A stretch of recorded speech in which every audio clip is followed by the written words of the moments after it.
Game one of the Jets and Blues was a tale of two very different storylines. Which story told the real truth?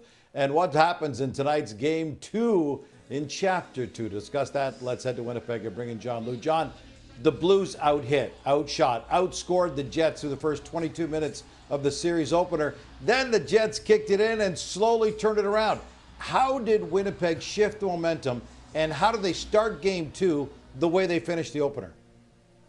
Well, we'll start with how they made the shift, Gino, is that they got over their nervousness. I mean, the Jets had admitted that they were rattled by their home crowd, the whiteout, which was loud, it was electric, it was a lot of pent-up emotion built up over a very successful regular season in anticipation from the Winnipeg crowd, and the Jets were a little bit tight. They were not good dealing with the St. Louis forecheck.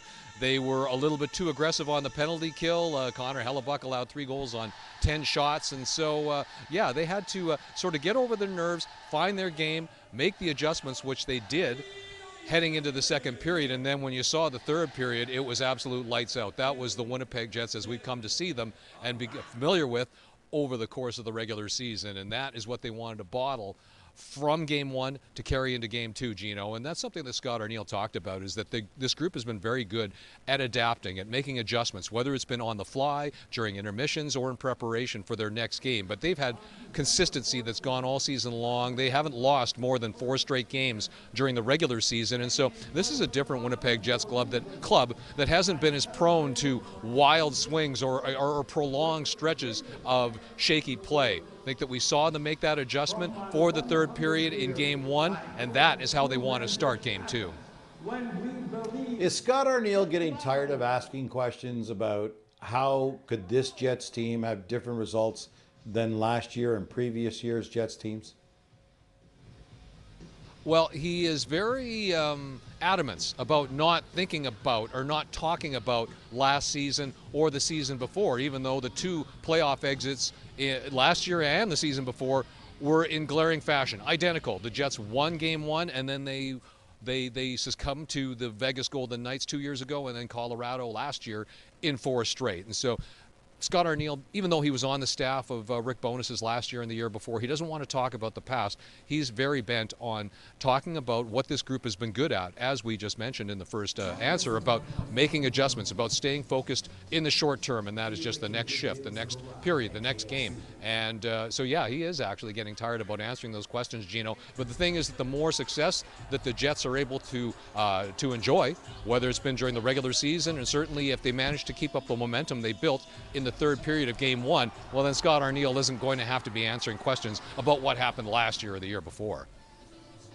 And a guy in a very similar position and not wanting to talk about last year, Connor Hellebuyck. He gave up 3 goals in the first 22 minutes and then shut the Blues out the rest of the way. But he still only had an .824 save percentage in game one.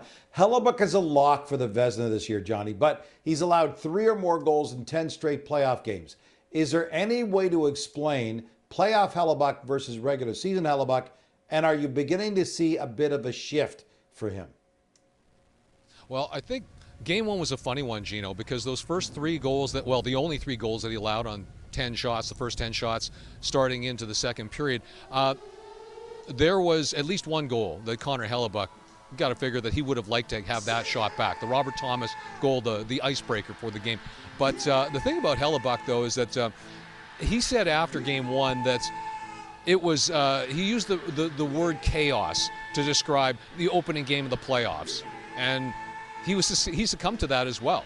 That whether it was his teammates or himself, the entire squad, that they were rattled by the whiteout crowd, that they were overplaying on the penalty kill, that they were not playing a typical Winnipeg Jets style of hockey game. But the thing is that after he allowed that third goal, he did settle in, even though he only faced 7 shots the rest of the way. In the second period, he made a crucial stop on Jordan Kyrou on a breakaway and kept that game close for the Jets. He did not give up a goal in a big moment at that point. And then he could have set up a lawn chair and gone fishing in that third period, only faced 2 shots. So whether it was, we know he's a fishing fanatic, so he'd appreciate that that image. But but the thing is that, again, Hellebuyck made a key save. He was a money goaltender in a key moment in the second period, and then his teammates did the rest. So the thing is that in years past, especially last year, let's use last year as an example, Gino. In the playoffs, the Colorado Avalanche adapted their style of play against the Jets for that first round series. They didn't play at all like they did when the Jets swept them during the season series. And so the Jets were not prepared for that. They did not make good adjustments against what the Colorado Avalanche were throwing against them, which was specifically to disrupt Connor Hellebuyck, to make life miserable for him, especially in the the high danger areas, taking away his eyes. And so there was Connor Hellebuck's numbers had as much to do with the Jets not being able to play their game effectively as it did with his own play. And so I think that game one was a little bit of, it was kind of a microcosm. It's like, okay, well, yeah, the team wasn't particularly good, nor was Hellebuyck through the first 21 minutes of that game. But then he and the team pulled themselves together like they have all season long. Their resilience has been one of their hallmarks. And again, the consistency we talked about a few minutes ago, they haven't lost more than 4 straight games during the regular season. So, yeah, game one was a little bit of an indicator of what this team is all about, what they're capable of, and that's why they want to pick up where they left off in game one, Gino, bottle what they did well in the third period of game one, and roll that out tonight here on Canada Life Center Ice. And more great offense. Mark Scheifele and Kyle Connor each had a goal and 2 assists. They came together on the winner. What have you heard from them in terms of how that finish can affect them going into tonight? Well, just high confidence, Gino. I mean, the fact that both had 3-point nights, and both players, they've had 2 tough playoff years in a row. I mean, Mark Scheifele got injured last year too, and so it hasn't been a smooth ride for those 2 players that the Jets rely on, their best playmaker, their top goal scorer, leading scorer, for the last 2 years. And so there's a lot of expectations on both those players. But the fact that they rose to the occasion, responded the way that they did, that whole top line, because you got to include Alex Iafallo in that, filling in admirably for Gabriel Velarde. Whether the final 10 games of the regular season where Iafallo chipped in with 4 goals and 3 assists, and then he scored in game one as well. So, but the thing is that offensively, yeah, Connor and Scheifele, they stir the drink for the Winnipeg Jets, and the way that they were talking about just the chemistry that they have, and it's been pre-existing chemistry over a long period of time now, that they are the duo on that line. It doesn't matter who that third winger or third member of that line is at this point, whether it's Gabriel Velarde or Alex Iafallo. Those 2, when they're on their game, they are absolutely the guys for the Winnipeg Jets. They proved it in game one. When they were talking to the media afterwards, just speaking with the confidence that they did about their just how simpatico they are, what type of chemistry they have from their longtime connection.